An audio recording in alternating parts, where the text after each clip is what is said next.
Back to the Olympics now, and that overpowering start last night for the U.S. women's gymnastics team, building on that gold medal performance 4 years ago. Olympic medalist Dominique Dawes joining us in a moment to talk about it all. But first, let's go to Matt Gutman in Rio for all the action. Good morning, Matt. Hey, good morning, George. To say that the U.S. women dominated in qualifying would be an understatement. They came in first, second, and third. The team is anchored by a human rocket that we know as Simone Biles. And get this, she hasn't lost a competition in 3 years. This morning, the smallest American gymnast has made her gargantuan landing on Rio's world stage. That human spring, known as Simone Biles, leading the American women's gymnastics team in team qualifying Sunday, dominating China and Russia. The team includes 2 veterans. A now 20-year-old Gabby Douglas, who dominated the 2012 London Games, winning gold in the individual all-around, going on to land her very own Lifetime movie and reality show. And current team captain Allie Reisman, at 22 years old, now back on Olympic turf after trading in her floor exercises in London for the ballroom floor on Dancing with the Stars.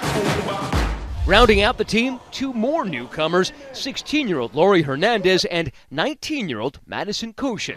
But every single eyeball in the Olympic arena will be on Biles. Today she's the best gymnast in the world. The 19-year-old is already a 3-time world champion. We know we have big responsibilities ahead of us, and we're just super excited. So the U.S. women are heavily favored to win in the team competition. So the biggest question is right now, what do we call them?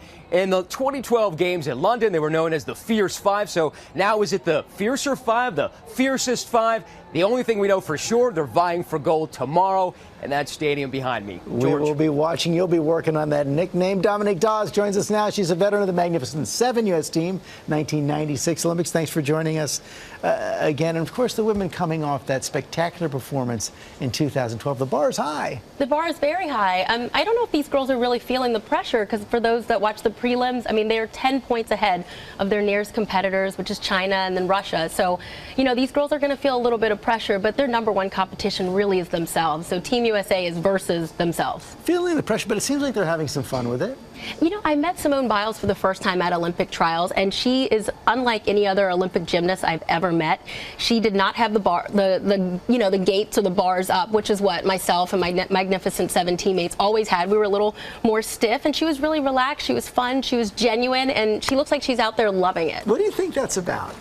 I think that's her personality, though I have heard that she goes through some fear factors and mental blocks every now and then, but I think she's just all around a bubbly, happy kid. I got to meet her sister, I got to meet her mom and dad there, and they just seem to be loving people, but she's handling the pressure, if she feels any at all, very well. I imagine it must be so much fun for you to watch her, though. Of course, you were a trailblazer for African-American women in gymnastics, and she's now blazing a new trail as well. She's definitely blazing a new trail. I was the first African-American to compete in the 92 Olympics along with Betty Okino, and the first African-American to win a medal at the 96 Olympic Games. But as I was, thinking about things, Diane Durham was an amazing African-American elite gymnast that should have qualified to the 1984 Olympic Games with Mary Lou Retton and would have been neck and neck competition-wise with Mary Lou. So a gymnast like Diane Durham was someone that paved the way for me. I paved it for Simone, and now. So when they come to you after this Olympics, that's assuming they do very well as they did back in 2012, achieve their goal, what kind of advice do you give them?